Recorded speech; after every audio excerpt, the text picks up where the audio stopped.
a good Nisr Chag while we're putting away the pots and pans, and the taste of matzah is still in our mouths, hopefully, like the Chacham was taught. It's important to remember that many Jews around the world enjoyed in the Ilas HaChag, a final meal, this 8th day of Pesach in Chutz La'aretz, and it is called by the Baal Shem the Sudas HaMashiach.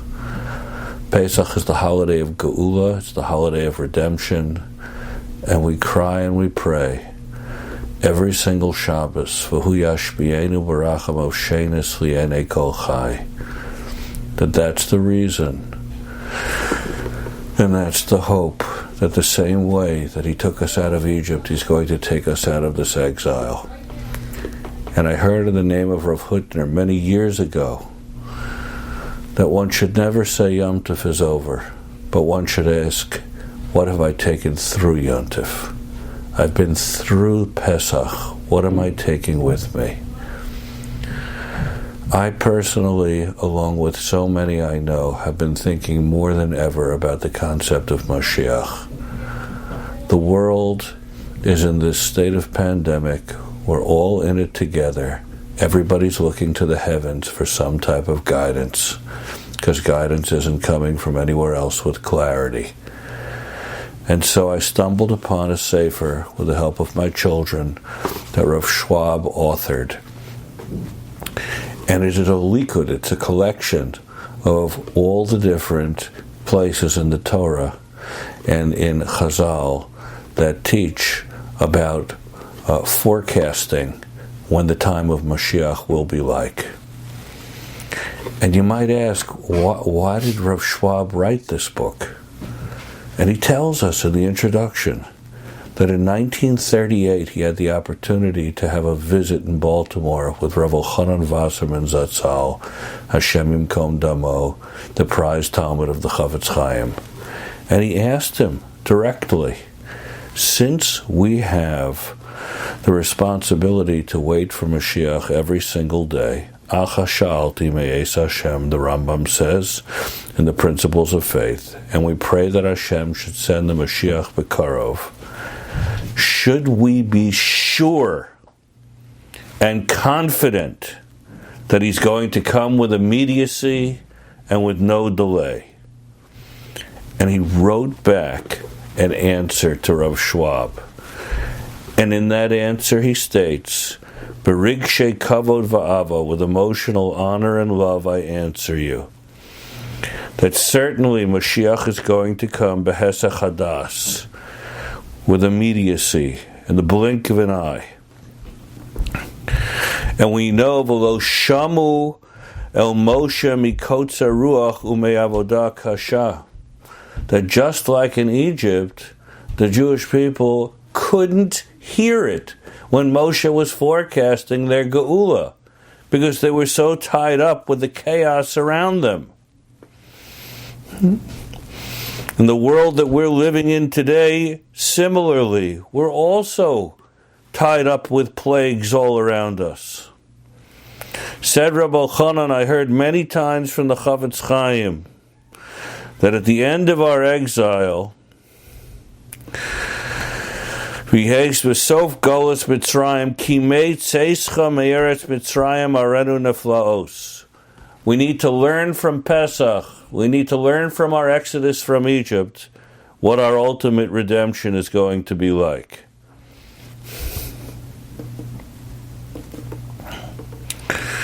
Now the Rambam tells us we don't know exactly if Eliyahu Hanavi is going to come first or Mashiach's going to come first. But says Rabbi Elchanan Wasserman, it really doesn't matter. Ki eze nafka min alana leida im bias Eliyahu tehe kodem bias HaMashiach o lehepach. Because who really cares? How's it going to help our Avas Hashem and Yiras Hashem? If Eliyahu comes first, he'll come first. If Mashiach comes first, he'll come first. That's not what's going to help us. But said Rabbi Elchanan, he says, anybody who has their head on straight knows that we can hear the footsteps of Moshiach, the Ikvasa de Mashiach.